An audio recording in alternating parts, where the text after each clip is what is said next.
Salam müəllimlər, hər vaxtınız xeyir olsun. Mən Kənan Cəfərli, FES Akademinin coğrafiya üzrə təlimçisiyəm. Bu gün də yenə də 10 sual sertifikasiya imtahanına dəstək sualları paylaşmış olacağıq. Suallarımıza keçməmişdən öncə onu qeyd edeyim ki, 17 iyun tarixində 19:00-da böyük bir canlımız olacaq ki, uzun müddətli canlı olacaq. Həmin canlıda bütün sertifikasiya imtahanına düşə biləcək bütün mövzuların hər biri təkrar olunmuş olacaq. Orada sizə bir xeyli suallar işlədiləcək və o suallardan tam şəkildə işlədikdən sonra artıq bütün mövzunu təkrar etmiş olacaqsınız. Bu canlıya qoşulmaq üçün rəy bölməsində üstəgəl işarəsi göndərə bilərsiniz. Baxaq suallarımıza. Suallarımıza keçməmişdən öncə onu da qeyd edeyim ki, bildiyimiz kimi dünən, yəni 30 may tarixində sertifikasiya sınağı baş verdi. Bu sertifikasiya sınağında gördüyümüz suallar həqiqətən də çox orta səviyyəli, yəni suallar idi. Çox da çətin olmayan və ya çox da asan olmayan suallar idi. Yəni biz paylaşdığımız suallardan məncə o qədər də kənara çıxılmamışdı. Hətta elə deyərdim. Hətta bizim paylaşdığımız suallar daha çətindir. Yəni görürəm bəzən deyirsiniz ki, sertifikasiya imtahanı bu qədər asanmı düşər, yəni bu qədər beləmi düşər və s. Gördünüz ki, sınağı həqiqətən də rahat şəkildə düşmüşdü. Yəni orada bir 10 sualı gözüyumlu şəkildə heç vaxt aparmadan yaza bilərdik. Ona görə də bu sualların hər birinə siz mütləq şəkildə diqqət edin və o sınağa da mütləq diqqət edin, sınağı da işləyin. Video izahını da paylaşmışıq, ona da girib mütləq şəkildə baxın. Görək burada suallarımız nədir? Buradakı suallarımız da artıq mən gördüm ki, sertifikasiya imtahanı belə düşür. Mən də onun formasına uyğun salmış oldum. Elə əvvəl də bu formada salırdıq. Sadəcə indi onun digər formalarına uyğun şəkildə baxaq. Baxıram ki, doğru uyğunluğu istəyir. Tektonik zonalardır və tektonik zonalarda yerləşən ərazilərdir.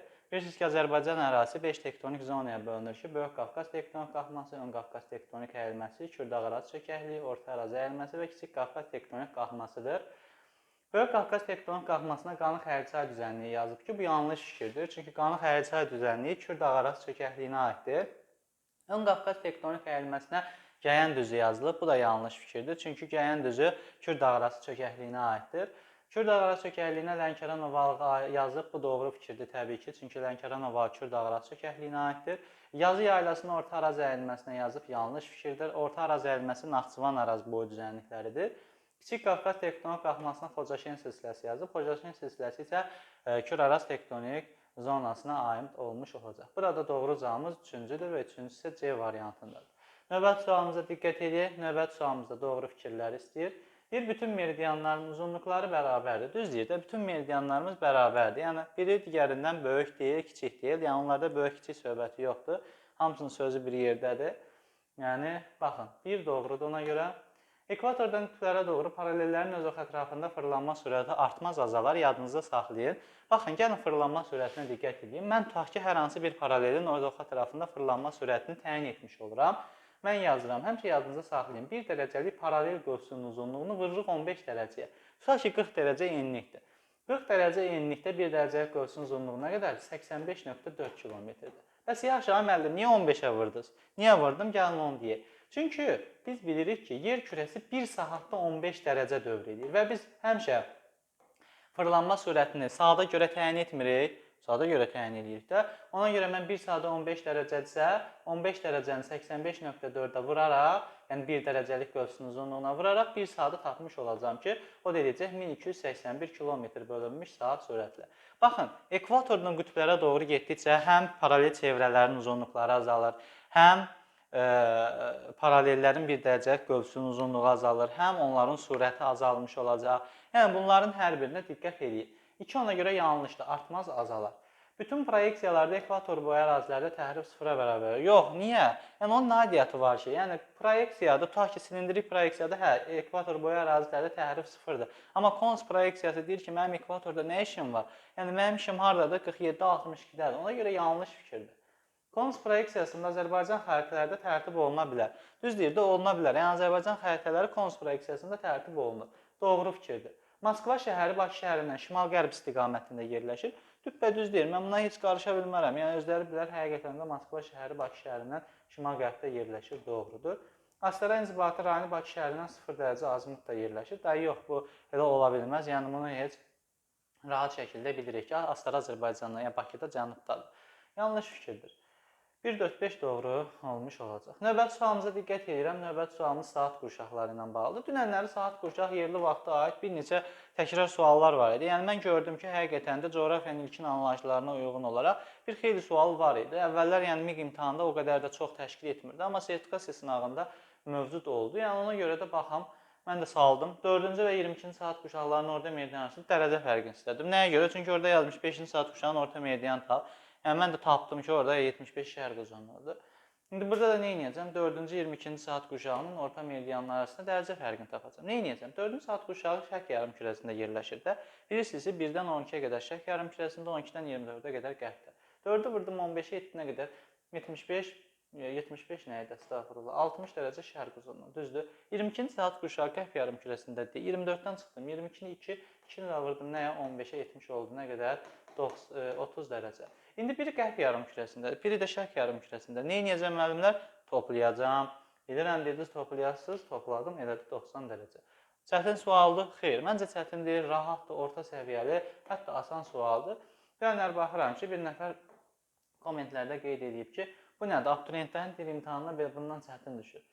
Yəni, imtahanı gözümüzdə qorxutmayaq əziz müəllimlər. Yəni, imtahanı gözümüzdə qorxudanda artıq o asan da olsa, çətin də olsa onu heç vaxt yaza bilməyəcək. Yəni, mən əzmlə, özümə güvənli şəkildə baxıramsa suallara, istəyir orada lap belə çox çətin bir şey olsun, amma yenə nə edəcəyik biz? Onu rahat yaza biləcəyik. Ona görə nə edin? Özünüzə güvənin, həmişə düz, istiqamətli yanaşın. Belə deyək də, irəliyə baxın, geriyə qəti baxmaq olmaz. Geridə hansı səhv etdiniz, nə bilim, geridə zəif olmusunuz, geridə güclü olmusunuz və s. Onların hamısını atın kənara. O keçmişdir artıq.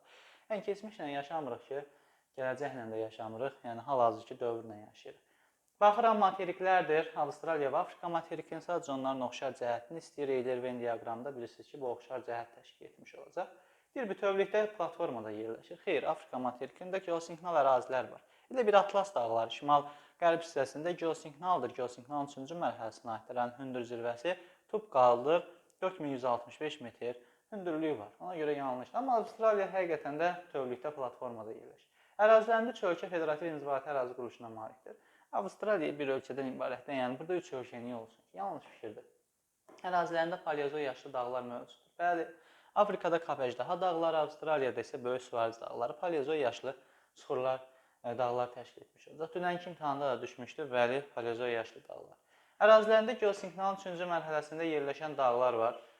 Avstraliyada yoxdur, Avstraliyada cavan dağ yoxdur. Bəs yaxşı, mən sizə bir dənə sual verim müəllimlər. Sizcə Avstraliyada zəlzələ olurmu?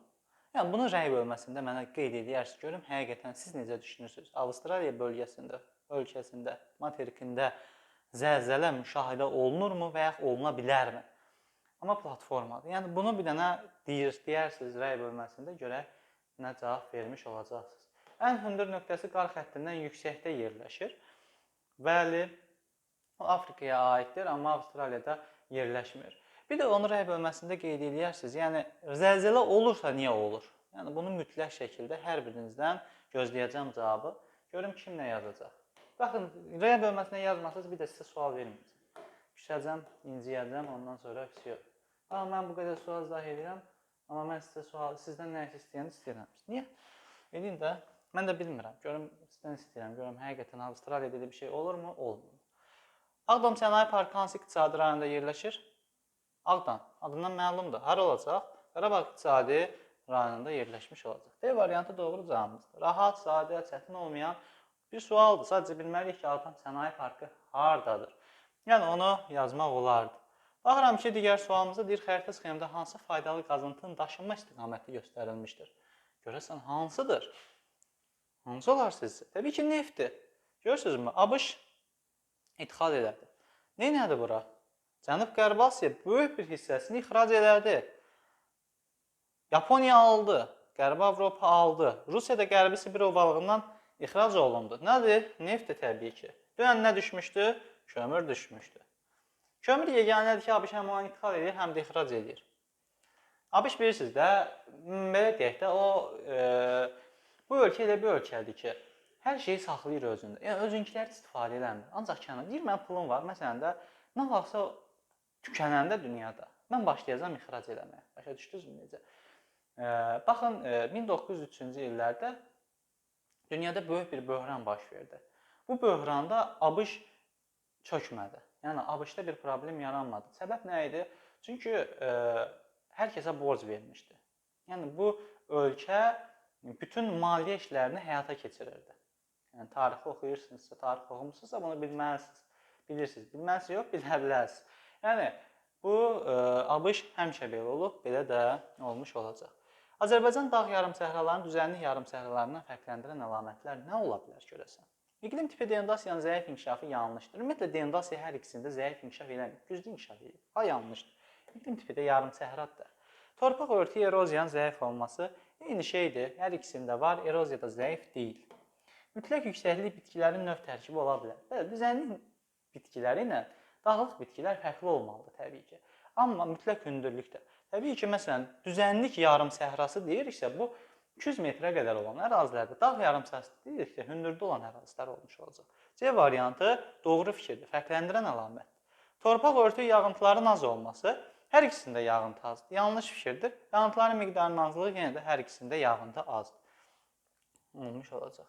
Növbəti sualımıza diqqət edirəm. Afrika ölkələrinin deyir, iqtisadi geriliyin səbəbləri nədir? Keçmişdə müstəmləkə olmalar. Bəli, bunlar gözlərini açandan müstəmləkə oldular. Yəni yazıqlar gözlərini aça bilmədilər. Ona görə nə baş verdi? Hamısı müstəmləkə oldu. Heç nə edə bilmədilər. Hamısı 20-ci əsrin 70-80-ci illərində müstəmləkədən qurtuldular. Bəzi ölkələr yenə də müstəmləkədir. Yəni orada tez-tez üsyanlar baş verir. Fransaya qarşı nə qədər üsyanlar baş verdi yaxın zamanlarda. Yəni keçən il səhv eləmirəmsə, xəbərlərdə varsa bilirsiniz. Bir doğrudur. Əhalinin qeyri-bərabər. Buna qalsa hər yerdə qeyri-bərabər paylanır. Yəni əhalinin iqtisadi geriliyə bir aidiyyatı yoxdur belə baxanda. Nə olmalıdır? Dövlətin həm təbii resursları olmalıdır, həm də dövlətin büdcəsi olmalıdır. Yəni dövlət idarə etməsi o yönümlü getməlidir. Yəni əhali o qədər də ehtiyac yox. Təbii ehtiyatlar da zəif təmin olunmayıb. Yanlış fikirdir bu. Sonra əksər ölkələrin dənizə çıxışı olması, bunun da bir aidiyyatı yoxdur. Təsərrüfatın ekstensiv inkişafı ola bilər, doğrudur. İntensiv yox, ekstensiv inkişafdır. Və maliyyə vəsaitdə çatışmır. Bu da doğru fikir olmuş olacaq. 1, 5, 6 doğrudur. 9-cu sualımıza diqqət edək. Şirvan Salyan iqtisadi rayonunda əhalinin sayı 500 min nəfərdir. Kənd əhalinin sayı nə qədərdir? 265 min nəfərdir. Urbanizasiya səviyyəsinin neçə faiz olduğunu tapın. Əziz müəllimlər, urbanizasiya nədir? Urbanizasiya şəhərləşmə, şəhər əhalisinin sayıdır. Baxın, ümumi 500 min nəfərdirsə, mən 500 min nəfəri 100% götürə bilərəmmi? Götürərəm təbii ki. Götürdüm də. Baxın, yazdım. 100%. Düzdür? Əla. Kənd əhalisi 265 min nəfərdir. Bir dəfə kalkül ətədən istifadə eləməyəcəm. Gəlin, bıraq çıxaq bölək görəkdən. Çoxdan istifadə eləmirəm. X-imiz bərabərdir. 265 mini vurdıq 100-ə. 2 dənə sıfır ona görə əlavə etdim. Böldük 500 minə. Düzdürmü? 5 dənə sıfırı sildik buradan. 5 dənə də sıfırı bildik. İndi 265-i bölək 5-ə. Bölək də. 5 dəfə düşdü 25. 1 qaldı 15. 3 dəfə düşdü. 3 5-imdə 15. 53%. Bu 53% nədir? Kənd əhalisinin sayı. Nə edəcəm? 100%-dən çıxacağam. 53-ü etmiş olacaq 47%. Cavab variantımız Y olmuş olacaq. Növbəti sualımıza diqqət edin. Megalopolislər. Sansan, Yaponiya və göllər ətrafı. Yaponiya göllər ətrafı Spitzdir. Baxın, bilmirsinizsə, bilirəm. İndi ABŞ-ı qarışdırırsınız da. Normaldır, mən də qarışdıra bilərəm. Siz də qarışdıra bilərsiniz. Hamımızda var da. Yəni, niyə variantla işləyir? Yaponiya, Yokohama, Tokionu əlavə edə bilərik. O, eləyən sözlər var, H ilə falan çox olanlar Yaponiyandır. A ilə C-ni əlavə elədim Yaponiyaya. Baxın, görüm 2 A ilə C haradadır. Bir dənə C variantında varmış. Necə olub bu görəsən? Sansanonlar hansılar aid olacaq? Los Angelesdən San Francisco Sansanındır. Spitz, yəni göllər ətrafına Pittsburghdan Chicago aid olmuş olacaq. 1 D F, 2 A C, 3 də B Y olmuş olacaq əziz müəllimlər. Ona nə etməliyik? Diqqətli yanaşmalıyıq hər birinə. 17 iyun 19:00 canlısında mütləq şəkildə hər birinizi gözləyirəm. Baxın, canlıya qoşulmasanız çox şey itirmiş olacaqsınız. Qoşulun, qazanın. Gedin imtahanda 51 plus yığın. Yəni, mən sizdən nə istəyirəm? Heç nə. İstəyirik ki, yaxşı nəticələriniz olsun, hər biriniz sevinəsiniz. İnşallah hər birinizi canlıda gözləmiş olacağım. Hər biriniz nəticələriniz də ürək açan olar inşallah. Hər birinizə uğurlar arzu edirəm. Sağ olun, gələn videolarımızda görüşmək ümidi.